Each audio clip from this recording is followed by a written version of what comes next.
Hello the internets, welcome back to Waifus. I am Sefhi, your favorite gambling addict. Today's topic is going to be gear in Lost Sword.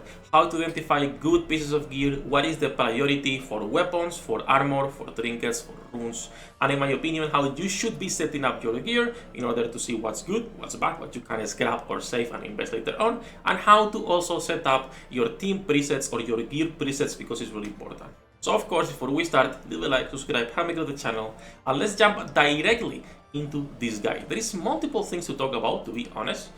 So we're gonna start with weapons, if you guys want, and then we move our way down. When it comes to weapons, there is a few things to understand. The stats you can get for weapons are attack, flat, and percentage, critical damage, and ignore damage reduction. Those four stats are the ones you can get. The priority, and we'll explain what on a second, also you can get priority.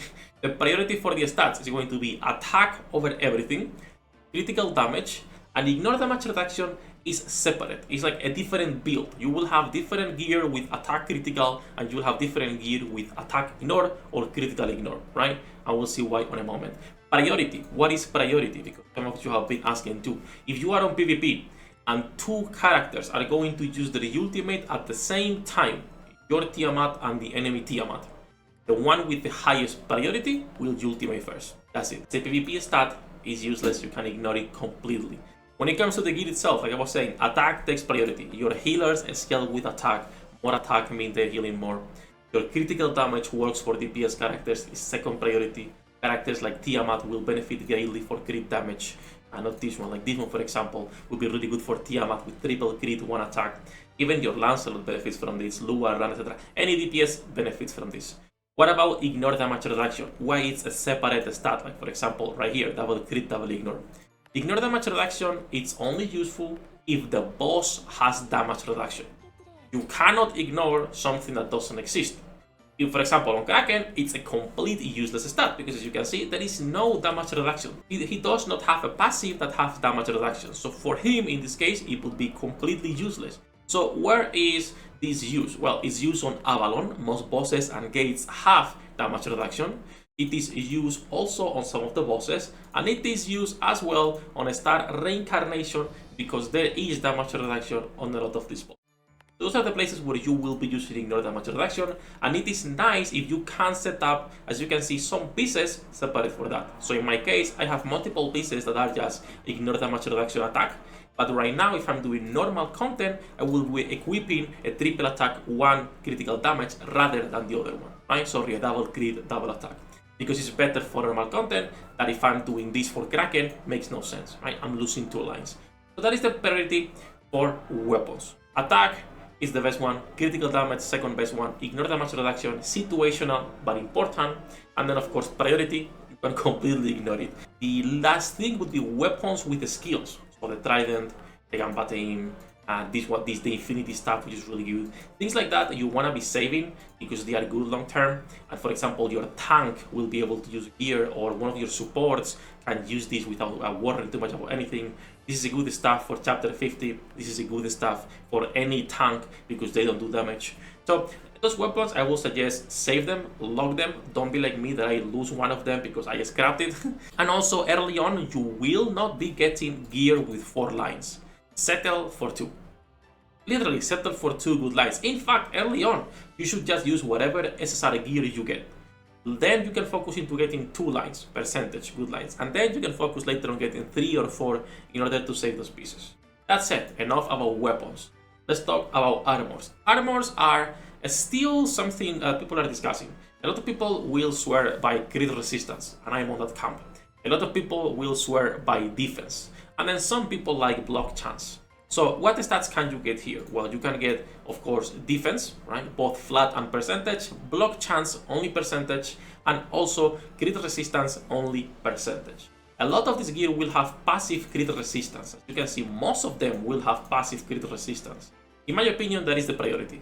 Crit resistance will save you for so many hits on the bosses that are just destroying you. The thing is, gear now has at least 20% crit resistance. So going for more on your special stats does not make a lot of sense. And I will have to update the guide on the website for this too, because I'm pretty sure I have not updated it. Yes. So right now, in my opinion, endgame gear, defense is better than crit resistance, because you're already getting crit resistance passively, but now I'm getting like an 80-90% extra defense on this piece of gear, which is really good. So defense and crit resistance are the most important ones, and then lastly it's block chance. Block chance, at least for now. So I know some people like it and some people will say it will help you from one shots on some bosses, but right now we don't have a lot of units. In fact, we don't have a single unit that scales with block chance. I do the same thing I do with my weapons. If I get 3 lines or 4 lines that are percentage, I usually save these pieces. As you can see, double block, 1 crit, max defense, right? I will save those pieces of gear because it's 4 percentages. I follow the same pattern as weapons. Early on, use whatever you have.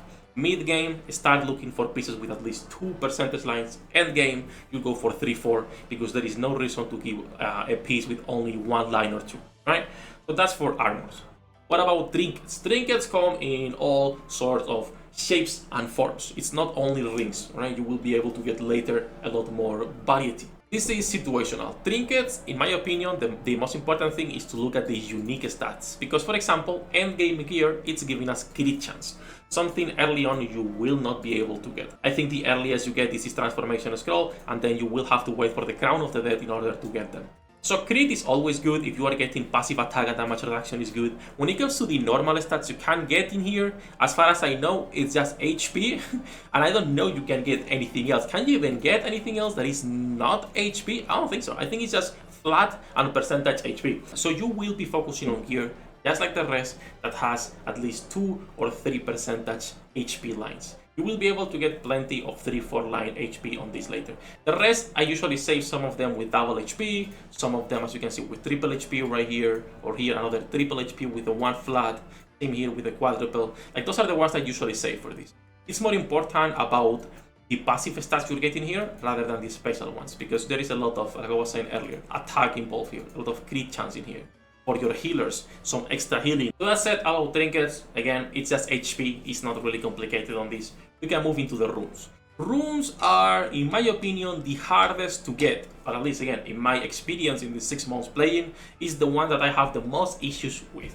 Runes can only get 2 stats: HP, flat and percentage, and critical damage, percentage. Now, the problem, it's really hard getting triple, quadruple crit damage. I don't have a single quadruple crit damage in here. Of course, for your damage dealers, you want crit damage. For your supports and your tanks, you want HP. The only exception to this rule is going to be Lancelot, because of course, as a DPS, on Lancelot you would want to be running triple or quadruple HP if possible. But as you can see, I have a lot of triple crit damage, but I don't have a single quadruple HP. I do save these blue runes. You will be getting them by completing Heart and Hell mode. I usually save these for my support characters. I don't even refine them because refining gives you crit damage. I just save them as like a +10 and I put them on my supports because it's giving them 25% defense, 25% HP, 25% attack, which is also good for their heals, right? And then the crit damage is useful for them. So these are good runes for your supports, and it's the ones where I keep them mostly. Now, all that said about gear, Sefhi, how do you switch gear fast? How are you setting up your characters in order to be able to switch? Well, you do have gear presets, and I set them up on a pretty nice way in my opinion. As you can see, I have 2 wizards, 2 melee characters, one of them being Lancelot, 2 bows, 2 tanks, 2 supports, and I switch gear around based on this. Now, something you might have noticed is I do not put weapons. The only character that has a weapon is Lancelot, because she will always be using an Arondite. There is no reason to be using anything else. I could be putting, of course, one of the ignore damage weapons. But as you see, I do not put weapons and I do not put cards. The reason is pretty simple. Every time you're doing different game modes, you're going to be switching gear a lot. So it is really fast for me if I'm, let's say, on Kraken, right? And I want to be switching characters from my Kraken team, which is this one, and I want to test, instead of running Diane, running my Bedivere, right? So you just have to go to your Bedivere, click details, equipment, click on presets, just switch, put this, whatever it is, right? This gear is on my Tristan right now. I click apply and it switch. I can also just go into the card and change the card based on whatever I need. A better example would probably be Anessa, since she's a DPS without any gear. As you can see, no gear. I come here and I'm like, okay, whatever gear my normal melee character is using, let's say Lua in this case, I just put the gear. If I'm doing a boss, I will put ignore damage reduction. If I'm not doing one of those bosses, I will put a normal one. In this case, Lua was running this weapon, which is not that good for this boss. What the fuck am I running that one for? So I would just put this one instead with the double attack and then the crit line instead. And then I would just switch the card to whatever I need. So that's how you switch between gear fast. In my opinion, it's the best way. I don't like the team presets. I only have a second team preset for Chaos Cube farming. But that is everything gear-wise in Lost Sword. Honestly, at the beginning, it's gonna be hard getting good gear. Don't stress it out. It's gonna take time. Over time, you will be able to get plenty of gear with really good stats as well. That said, that's gonna be everything for this video. It's already longer than what I like to make my videos for this. I will make a video later on as well on how to farm your cubes, both the blue, the purple, and also talk a little bit about the gold one. That said, do let me know any questions you guys might have in the comments down below. And as usual, good luck with your pool dinner, and I'll see you on the next one.